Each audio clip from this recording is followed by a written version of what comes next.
Hi everybody, thanks for clicking on the video. My name is David Pendleton and this continues our Tour 8 walkthrough. We're going to talk about hole number 7, which is a par 3, and it's a shootout.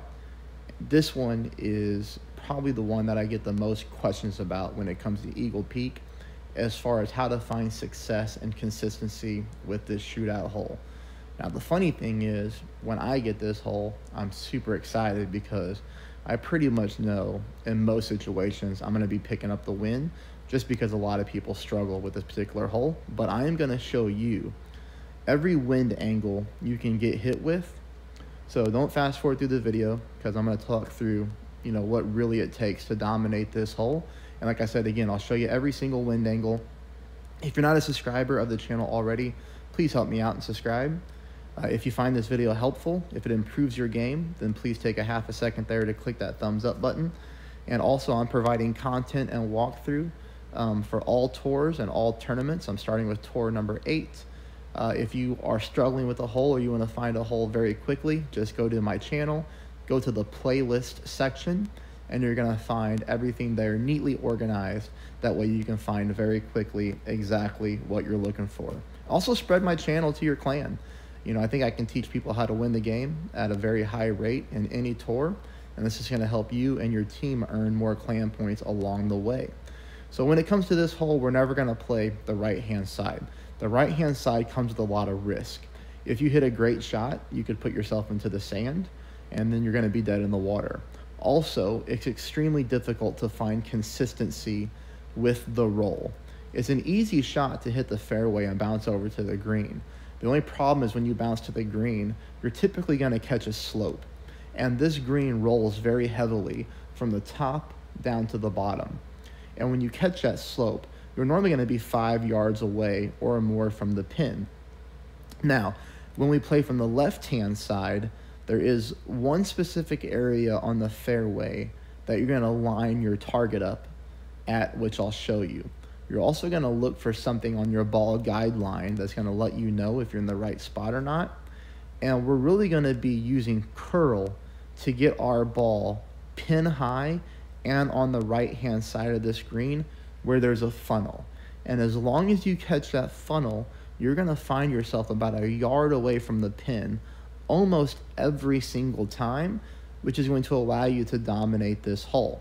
So let's go ahead and hop into the replays. Now, the first thing I want you to notice here is on this particular wind angle. This is one of the worst wind angles you can get.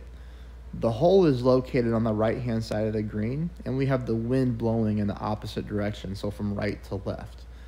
Whenever we have this type of wind situation, we're almost going to be using max curl.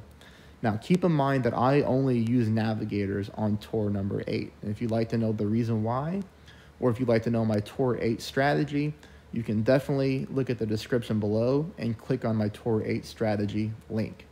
So when it comes to this, there's a couple steps we're going to do. Step number 1 is we are going to apply full backspin, and we are going to apply 1 bar of right side spin. That's all that we need. If you're playing with a sniper 9 or a sniper level 10, you're going to play the wind 1 for 1. That means 3.4 miles an hour. We're going to pull at 3.4 rings. Now, the elevation on the hole is 15%. And what a lot of people may or may not know is that when you play medium distance of your sniper at 15% elevation, that equates to 1 for 1 with the wind. So if the wind was 6.8 miles per hour and you're playing 15% and you're playing medium distance of your sniper, that actually is 6.8 rings. So it plays 1 for 1. If you're not playing with the sniper, if you're playing with a different club, you're going to want to play this hole at 15% elevation. So let's walk through what I do here. Like I said, step 1 is the full backspin with 1 bar of right side spin. Now you're going to notice here that I'm lining up on the left-hand side of the fairway. I'm not playing this underneath the trees like a lot of opponents try to do. And the reason that I don't do that is because I'm looking for the end of my ball guideline to become flat. So you see how my ball guideline there is flat at the end? That's what I'm looking for. Now we pull this, like I said, 3.4 rings. And because of the wind blowing the opposite direction, I'm almost using full right curl, but not quite. almost. And like I said, we want to get pin high. We want to get more to the right-hand side of the hole, but this was still good enough to get us right at the hole.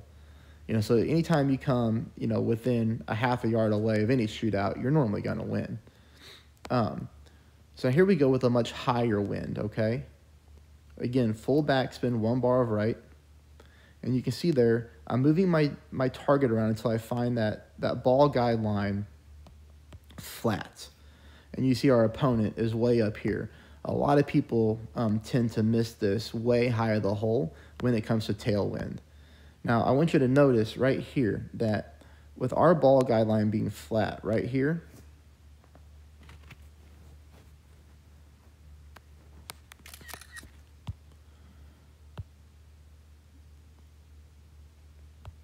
we're already, so if that's the hole right there, we're already aiming beyond the hole. So we're already aiming far. So you just want to make sure you don't use any overpower in that case. We're going to use overpower when it comes to the headwind. But from here, we're just going to pull at 8.2 rings, and then we're going to take a normal shot. And because we're getting tailwind and because we're getting a little bit of flicker to the right-hand side, you can see here we're still using curl, but we're not using that max curl like I was in the other wind direction. That curl is important because this is what we want. We want to stick it pin high, and we want to stick it right-hand side to catch that funnel and get the ball to roll in like that.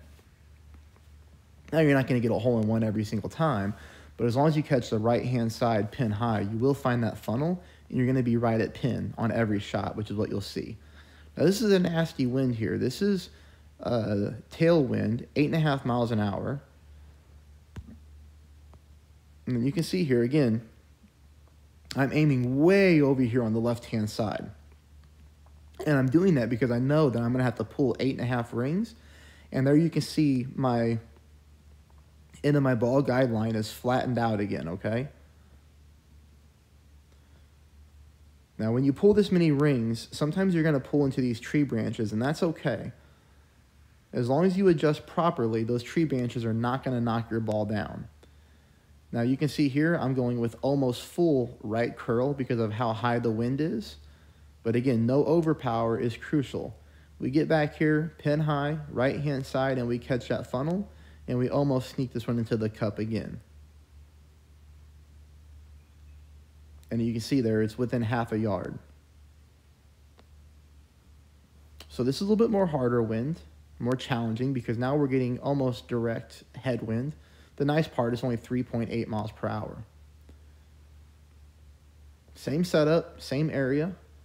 Now, in this situation, even though we're already aiming pin high, we are getting headwind, okay?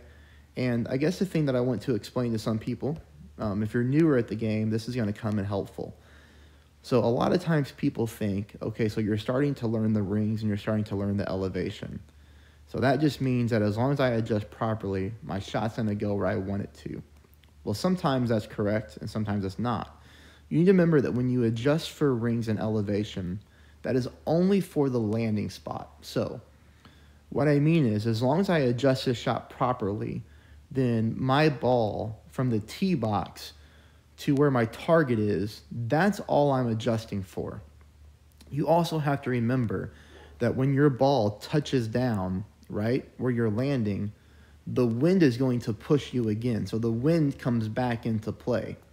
So although in this situation, I'm already aiming pin high, I have to make sure that I understand and remember that when my ball touches down right here, I'm going to get 4 miles an hour of headwind pushing my ball backwards, which is why you're going to see me use a little bit of overpower to compensate for that. Not a lot, okay, because the wind is not heavy, but just a tad. And that tad is enough right there to make sure that I'm adjusting properly for every wind scenario on this hole. You can see here my ball came in exactly where I wanted to. And we stick that one right at the pin again. So another half a yard away. Now here we go. Here's a little bit higher wind, so 5.1 miles per hour.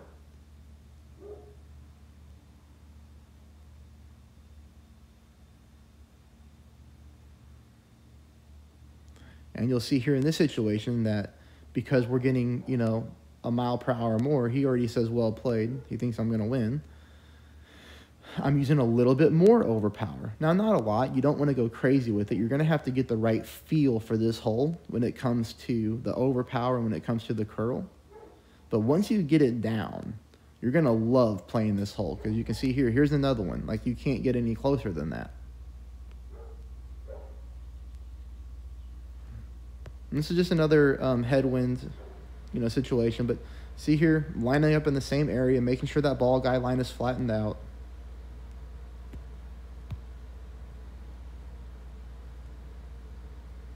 Using some overpower. This is even a great shot to the right, which if you're going to miss, great. It might as well be right, but we still leave it right at the pin. Now we have a little bit of harder wind. We're still getting that headwind, but now we're getting headwind and blowing the opposite of what we want. But same thing, I wiggle that target around until I find that good, consistent landing spot. And then here, you'll probably see me pull into the tree branches, and that's not a problem. As long as you adjust your rings correctly, that wind is going to push you to exact landing spot that you wanted. Here you can see I'm a little heavier with the overpower and a little heavier with the curl, just because of the wind that we're getting. But as long as we catch that area of the green in the back on the right-hand side, we roll down very nicely and we don't roll too far backwards. So here's about one of the worst wind situations you're going to get. 8.5 miles an hour. Headwind blowing the opposite way, but it's all the same thing. We're just trying to find that spot on the green. Here we're using a lot more overpower. We're using a lot more curl to fight against the wind push. And you're going to take that all day in that wind. But hey, that's it for that video. You know, I really hope that you find this helpful. And it's going to take a little bit of time to get used to, but at least the more that you get used to the hole and the more that you mess up, the more that you learn from that. But once you get it down, you're going to be on top of it, and you're going to end up loving this shootout, because it's going to be a very easy win for you. Please subscribe, please hit the thumbs up button, and if you appreciate the time and the effort that I put into this channel and trying to help you improve your game, you can definitely show me some love via PayPal. My PayPal link is at the bottom of all of my videos in the comment section. Best of luck, everybody, and thank you for watching.